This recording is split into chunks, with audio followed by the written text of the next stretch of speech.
Top quality और consistent performance के लिए सिर्फ सिल्वर पंप। टॉप क्वालिटी और कंसिस्टेंट परफॉर्मेंस के लिए सिर्फ सिल्वर पंप, नाम याद रखना। सध्या महाराष्ट्रामध्ये सर्वच तालुक्यामध्ये त्या लोकप्रतिनिधींनी आमदारांनी बैठका घेतलेल्या आहेत।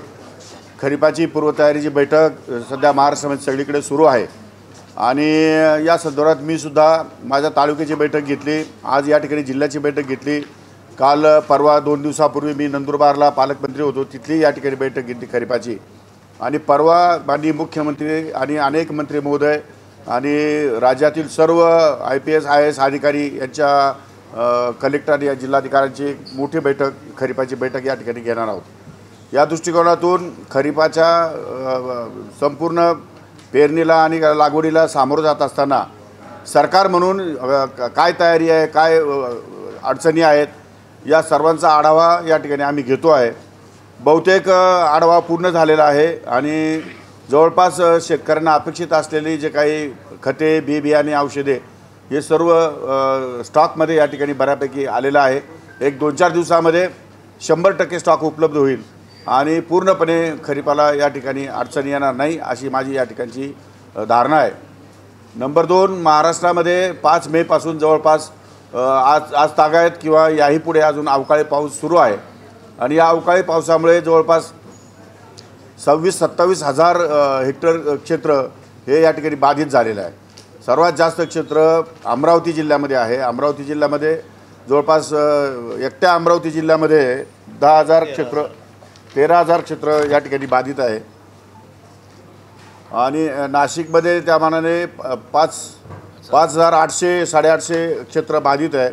त्यामुळे मोठ्या प्रमाणावरती या ठिकाणी क्षेत्र बाधित आहे। त्या ठिकाणच्या सर्व कृषी अधिकाऱ्याला, जिल्हाधिकाऱ्यांना सूचना दिलेल्या आहेत सक्त की तात्काळ पंचनामे करावे आणि शासनाला या ठिकाणी पाठवावे अशा प्रकारचे आदेश देण्यात आलेले आहेत।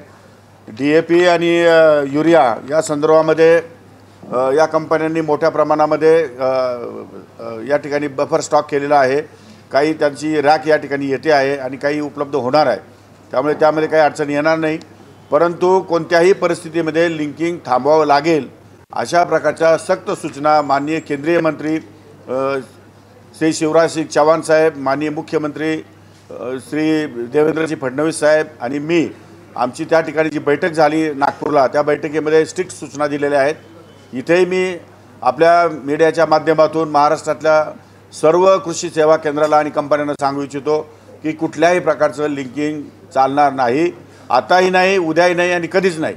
त्यामुळे लिंकिंग हा विषय कायमस्वरूपी बंद करण्यात आलेला आहे। सर्व कंपन्यांनी याची गांभीर्याने नोंद घेण्याची आवश्यकता आहे।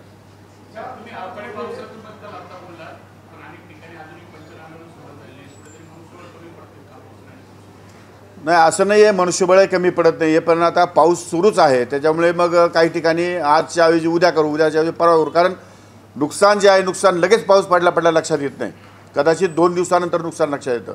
त्यामुळे नुकसानीचा अंदाज घेण्यासाठी 1-2 दिवस जाऊन द्यावे लागतात, त्यामुळे मग तोपर्यंत नुकसान कळत नाही। कारण फळपिकाचं नुकसान जास्त आहे आणि फळपिकाचा इफेक्ट हा लगेच पाऊस पडल्या लक्षात येत नाही, त्याला थोडा वेळ द्यावा लागतो 1-2 दिवसाचा। पण आठवड्यामध्ये संपूर्ण पंचनामे या ठिकाणी होतील। राज्यभरातली काय आकडेवारी, एकूण राज्यभरातलं किती क्षेत्र बाधित झालेले आहे? 27,000 हेक्टर क्षेत्र राज्यभरामध्ये टोटल बाधित झालेलं आहे।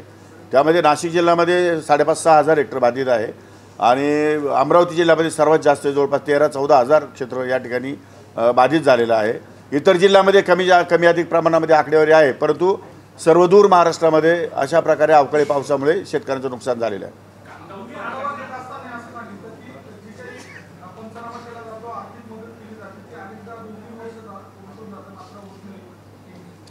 ते खरं आहे, खूप वेळाने मदत शेतकऱ्यांना मिळते, त्यामुळे शेतकऱ्यांमध्ये थोडीशी नाराजी आहे।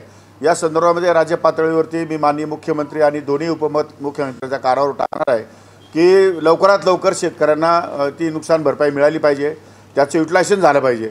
शक्यतो नुकसान भरपाई खरीपपूर्व हंगामामध्ये किंवा रब्बीपूर्व हंगामामध्ये जर मिळाली तर त्यामध्ये शेतकऱ्याला शेतीमध्ये खर्च करण्यासाठी आणि शेतीमध्ये भांडवली गुंतवणूक करण्यासाठी कामाला येऊ शकतात आणि म्हणून त्या काळामध्ये त्याच्या आतमध्ये या ठिकाणी त्यांना मदत कशी मिळेल असा या ठिकाणी माझा प्रयत्न राहणार आहे।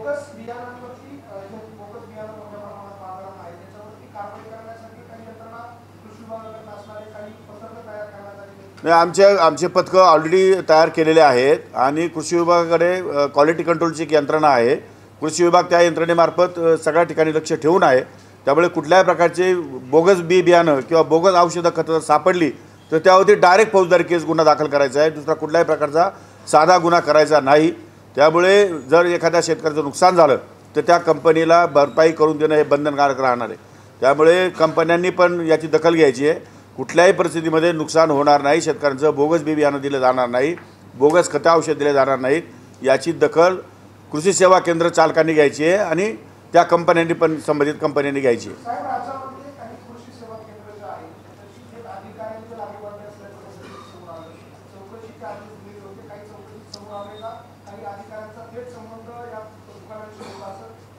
ज्या ज्या अधिकाऱ्यांच्या संदर्भामध्ये आमच्याकडे तक्रारी प्राप्त झालेल्या आहेत त्या संदर्भात कारवाई करण्याची प्रोसेस सुरू आहे.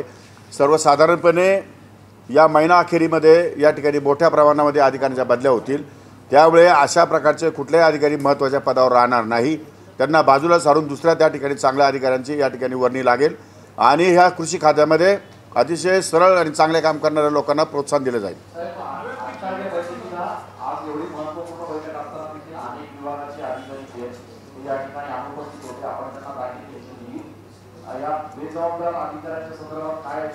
नाही, या संदर्भामध्ये मी माननीय मुख्यमंत्र्यांच्या कानावर टाकणार आहे की खरीपासारख्या महत्त्वाच्या बैठकीच्या वेळी आणि हेड ऑफ द डिपार्टमेंटचे काही अधिकारी जाणीवपूर्वक जबाबदार अधिकारी गैरहजर राहणार असतील न कळवता तर त्यांच्यावरती कारवाई करण्याचे आदेश आम्ही या ठिकाणी माननीय मुख्यमंत्री महोदयांना दिले जातील.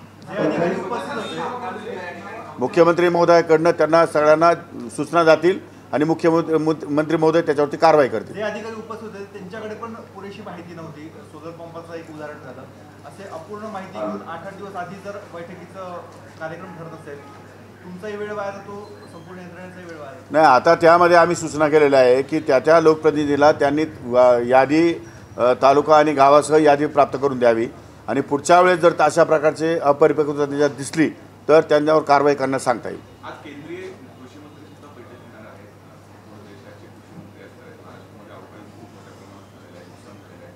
केंद्राकडनं काही मदत मिळावी अशी गोष्टी आपण मागणी करणार आहे. केंद्र आपल्याला मदत द्यायला भरपूर तयार आहे.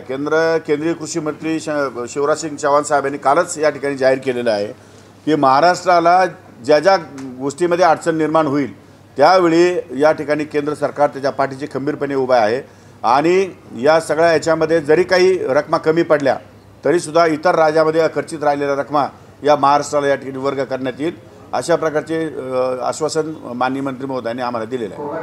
अधिकाऱ्यांसोबत अनेक आमदार पण आज उपस्थित होते. म्हणजे जिल्ह्याची बैठक होती मात्र आमदार याबाबत काय?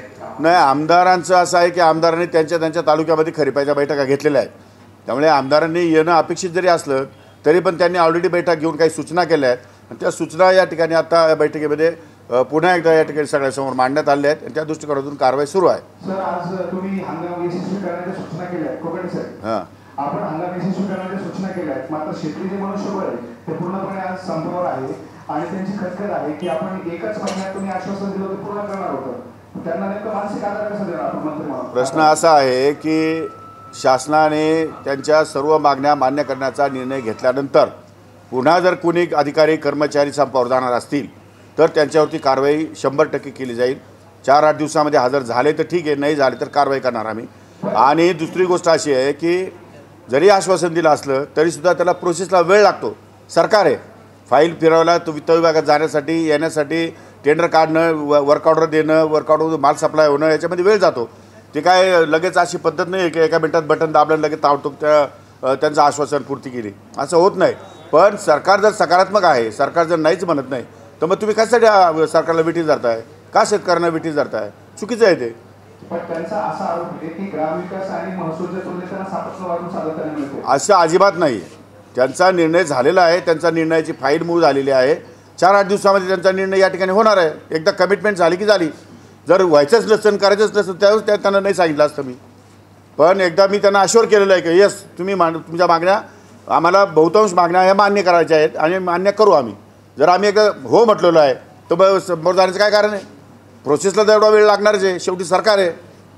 त्यामुळे त्यांनी प्रोसेस समजून घेतली पाहिजे. 2-4 दिवसात नाही समजून घेतली तर मी माननीय आयुक्तांना सांगितलं की कायदेशीर कारवाई करून टाका त्यांच्यावर. पण हंगाम यशस्वी करण्याच्या सूचना तुमच्या आव्हानाने तुम्ही करताय, मात्र हे झालं अहो शेतकरी आमचा फार हुशार आहे. तो काय अधिकारावर बसला का अवलंबून? अधिकारी येईल बाबा देईल मग दस काय अशी थोडी परिस्थिती आहे का? शेतकरी हुशार आहे, त्याला सगळ्या गोष्टी मिळणार आहेत. आमची जबाबदारी, शासनाची जबाबदारी, शासन कमी नाही पडणार. आम्ही काही करू, कॉन्ट्रॅक्ट बेसवर लोक भरू. आता सध्या मान्सून पूर्व पाऊस आणि वादळी वाऱ्यामुळे प्रचंड फळबागांचं नुकसान आहे. गेल्या 4 वर्षांपूर्वी दादा भुसे ज्यावेळेस राज्याचे कृषी मंत्री होते त्यावेळेस क्रॉप कव्हरचा विषय ऐरणीवर होता. आता तुम्ही 4थे कृषी मंत्री, मात्र अजूनही ते बिलं शेतकऱ्यांना मिळत नाही नाशिक जिल्ह्यामध्ये. अहो धोरणात्मक कॅबिनेटने मान्यता दिलेली आहे. क्रॉप कव्हरच्या संदर्भात निर्णय झालेला आहे. त्याचं धोरण तयार होऊन लवकरात लवकर क्रॉप कव्हर कुठल्या शेतकऱ्यांना पाहिजे, त्यांची मागणी कशी आहे, त्याला खर्च किती आहे, त्याला अनुदान किती आहे, हा सगळा धोरणात्मक निर्णय अद्याप होणं बाकी आहे. परंतु कॅबिनेटने ग्रॉस ज्या काही योजना आहेत त्या योजनाला कॅबिनेटने मान्यता दिलेली आहे की 5,000 कोटी रुपये दरवर्षी खर्च करायला कॅबिनेटने मान्यता दिलेली आहे भांडवली खर्चासाठी. त्या आता जुन्या पद्धतीने पीक विमा योजना लागू राहील. सोलर पंपाचा मुद्दा आला होता. सोलर पंपाबाबत काही धोरण ठरलंय का? म्हणजे मागील त्याला सोलर पंप देणार वगैरे. जमिनीवरचं पाणी काढण्यासाठी ज्या ज्या शेतकऱ्यांना सोलर पंपाची आवश्यकता आहे त्या शेतकऱ्यांना सोलर पंप मागेल त्याला सोलर पंप मिळण्याची सोय माननीय मुख्य अभियंता यांच्याशी मी बोललो आहे. ती देणार आहेत, त्यांची तयारी आहे. शासनाने तो निर्णय घेतलेला आहे, त्यामुळे ती अडचण येणार नाही. नाही, कांद्या बाबतीत आम्ही त्यांना गोडाऊन्स बांधून देणे, त्यांना टिकाऊ कांद्याचे वाण विकसित करणे, कांद्याचा एक्सपोर्ट वाढवणे, अशा अनेक गोष्टीतून त्याला मार्ग शोधतोय. त्यामध्ये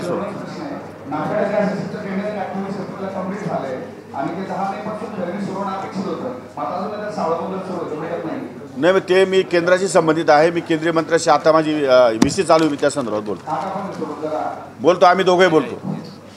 धन्यवाद, थँक्यू.